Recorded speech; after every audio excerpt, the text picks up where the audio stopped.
Bismillah ar-Rahman ar-Rahim, wa-salatu wa-salam ala ashraf al-mursalin. Mes chers frères, mes chères sœurs, la plus importante sourate du Coran est sourate Al-Fatiha. Et l'une de ses qualités est que la prière, la salat, n'est pas valide sans la récitation de sourate Al-Fatiha et à chaque raka'a. Allah a placé Al-Fatiha au début du Coran. Le nombre de versets dans sourate Al-Fatiha est de 7 versets. Ce qui est étonnant, sourate Al-Fatiha est écrite avec 21 lettres de l'alphabet. Et 21 est égal à 7 fois 3. Donc c'est un multiple de 7. Dans ce tableau, vous avez les 21 lettres et les ordres alphabétiques. Si on fait la somme de ces ordres alphabétiques, nous obtenons 329. À quoi fait référence le nombre 329? Donc comme on a vu, les ordres alphabétiques des 21 lettres utilisées dans sourate Al-Fatiha est de 329. Et 329 est égal à 7 fois 47. C'est un nombre qui est multiple de 7. Et 47 est aussi le numéro de sourate Muhammad sallallahu alayhi wa sallam. Et 47 est aussi le nombre de lettres dans sourate Al-Ikhlas, où l'on trouve la dernière citation du nom Allah. Quant aux lettres qu'Allah n'a pas utilisées dans sourate Al-Fatiha, ils sont de 7 lettres. Si on prend ces lettres avec les ordres alphabétiques, nous avons Al-Tha, ordre alphabétique 4, Al-Jim 5, Al-Kha 7, Al-Zay 11, Al-Shin 13, Al-Dha 17 et Al-Fa 20. Si on fait la somme de ces ordres alphabétiques, nous obtenons 77. 77 c'est un multiple de 7, car 77 est égal à 11 fois 7. Maintenant, vous avez les 7 versets de sourate Al-Fatiha. Comme vous pouvez le constater, la dernière lettre de chaque verset est avec une couleur soit rouge, soit jaune. Donc nous avons en rouge la lettre Mim. Nous constatons que nous avons 3 versets dans sourate Al-Fatiha qui se terminent par la lettre Mim en rouge. Et nous avons 4 versets qui se terminent par la lettre Noun en jaune. Comme on vient de le voir, sourate Al-Fatiha est composée de 7 versets. Nous avons 3 versets qui se terminent par la lettre Mim et 4 versets qui se terminent par la lettre Noun. Et l'ordre alphabétique de la lettre Mim est 24. Et celui de la lettre Noun est 25. Et 24 plus 25 est égal à 49. 49 est égal à 7 fois 7. Revenons encore au verset de sourate Al-Fatiha. Comme vous allez le constater, il y a des mots qui sont en rouge et des mots en jaune. Les mots en rouge, c'est les mots qui se terminent par la lettre Mim. Et si on les compte, il y en a 7. De même, les mots en jaune, ce sont les mots qui se terminent par la lettre Noun. Et si on les compte, nous avons aussi 7 mots.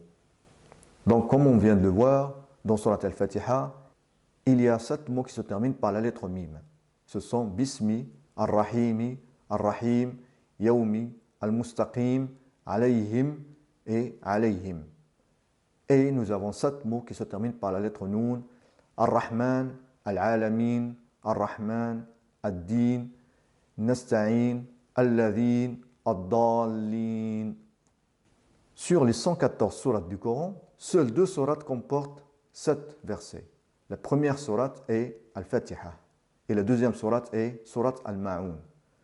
L'étonnant, c'est que les versets de sourate Al-Ma'un se terminent soit par la lettre Mim, soit par la lettre Noun, comme nous l'avons vu dans sourate Al-Fatiha. Et comme on l'a vu, l'ordre alphabétique de la lettre Mim est 24 et l'ordre alphabétique de la lettre Noun est 25. Et 24 plus 25 est égal à 49. Et 49 est égal à 7 fois 7. Et le nombre de versets de sourate Al-Ma'un est 7. Par ailleurs, sourate Al-Ma'un a le numéro 107 dans le Coran. Et sourate Al-Ma'un comporte 7 versets. Après sourate Al-Ma'un et jusqu'à la fin du Coran, on retrouve 7 sourates.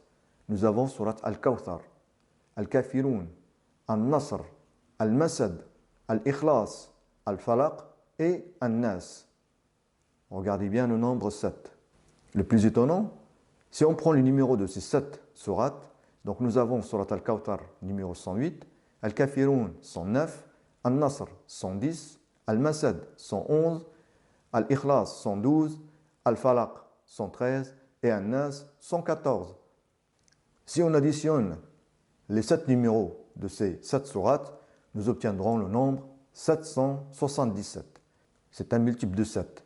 Et il se compose avec le chiffre 7. Donc pour résumer, le Coran commence par Surat al-Fatiha qui comporte 7 versets.